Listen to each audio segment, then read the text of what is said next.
Hello বন্ধুরা, welcome to my new blog. আজ চলুন আপনাদের সাথে দুটো রেসিপি শেয়ার করব। এখানে শিম আছে, তাই আজ হবে শিম, সর্ষে এবং পেঁয়াজ দিয়ে একটা চচ্চড়ি, আর হবে মাছের মাথা দিয়ে লাউয়ের তরকারি। তো তার জন্য প্রথমেই কড়াই তেল বসিয়ে দিয়েছি। তেলটা গরম হয়ে আসলে নুন হলুদ মাখিয়ে রাখা মাছের মাথাগুলো দিয়ে দেব। মাছের মাথাগুলো ভালো করে ভেজে নিতে হবে। মাছের এক সাইডটা ভালো করে ভাজা হয়ে গেলে আর এক সাইডটা উল্টে দেব। ভালো করে মাছটা ভেজে কড়াইয়ের এক সাইডে সরিয়ে রেখে দিয়ে দেবো অল্প পরিমাণে পেঁয়াজ কুচি। মাছ আর পেঁয়াজ ভালো করে ভাজা হয়ে গেলে খুন্তি দিয়ে মাছগুলোকে ভেঙে দেব। দিয়ে দেবো জিরে গুঁড়ো, ধনে গুঁড়ো এবং লঙ্কা গুঁড়ো। দিয়ে আবারও ভালো করে ভেজে দিয়ে দেবো নুন হলুদ দিয়ে সেদ্ধ করে রাখা আলু এবং লাউটা। এরপর সবকিছু ভালো করে মিশিয়ে দিয়ে দেবো অল্প পরিমাণে চিনি, যেন লাউয়ের তরকারির স্বাদটা আরো একটু বাড়ে। জলটা একটু শুকিয়ে আসলেই রেডি গরম গরম মাছের মাথা দিয়ে লাউয়ের তরকারি।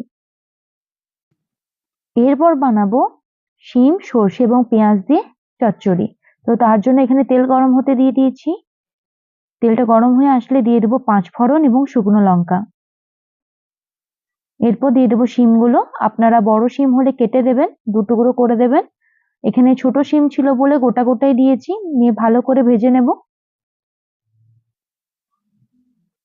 ভালো করে ভাজা হয়ে গেলে দিয়ে দেবো পেঁয়াজ কুচি, দিয়ে ঢাকা দিয়ে দেবো যেন একটু সেদ্ধ হয়ে যায়।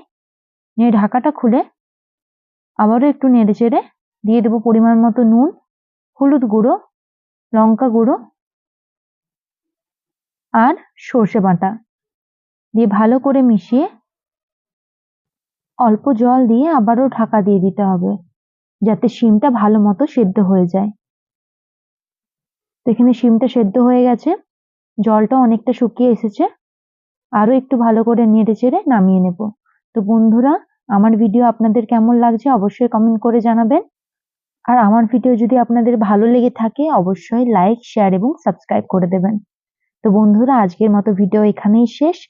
আবার দেখা হবে নেক্সট ব্লগে। ধন্যবাদ সবাইকে।